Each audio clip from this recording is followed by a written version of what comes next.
right, welcome back, bio students. We are entering our next unit, which covers the history of the microscope and the discovery of the cell. So here is section 7.1 about the history of discovering cells, and we'll also focus on parts of the microscope and using a microscope to look at different specimens underneath the microscope. Okay, so the main idea, the big idea to this is that the smallest unit, the smallest living unit of any organism is the cell. So this begins our unit on the cell. Once we get through the history of the microscope and discovering the cell, we will then start to focus on the actual parts of the cell and the different things that those organelles do within the cell. Okay, so a little bit of history here. Not until the mid-1600s that scientists began to use microscopes to observe living things.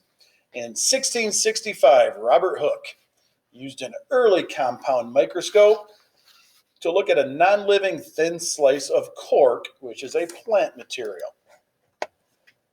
Under that microscope, he noticed that the cork seemed to be made of tiny empty chambers.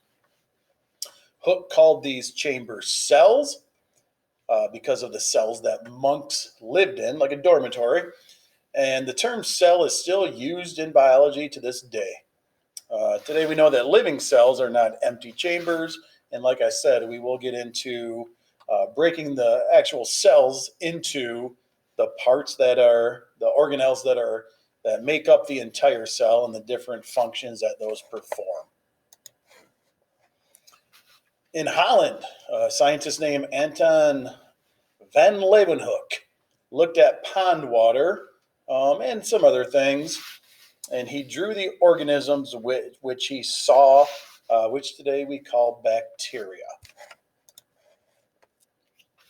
So soon after van Leeuwenhoek, the observations made by other scientists made it clear that cells were the basic units of life.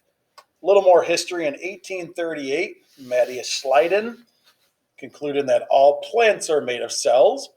The next year, in 1839, Theodor Schwann stated that all animals were made of cells.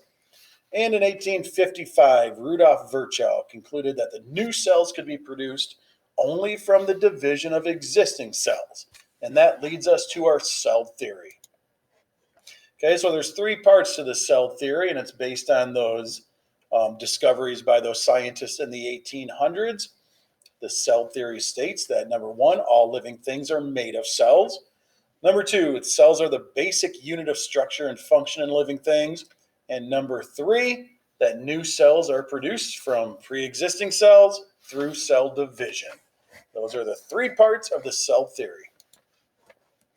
We can break cells down into two main parts, or two main categories, and those are referred to as prokaryotes and eukaryotes.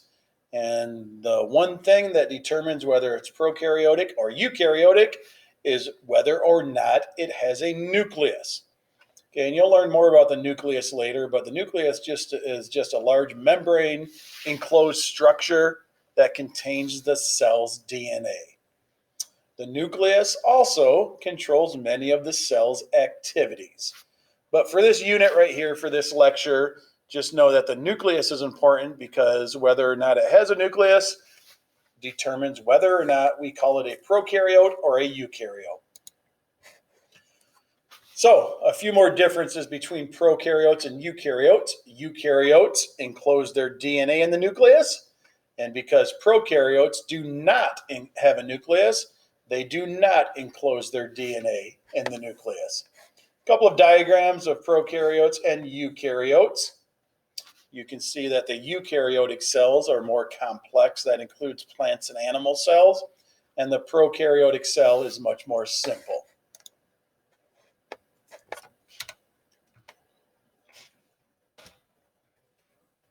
And again, the way that I remember this is that eukaryotes, you have a nucleus. You're an animal cell, or you're an animal with animal cells.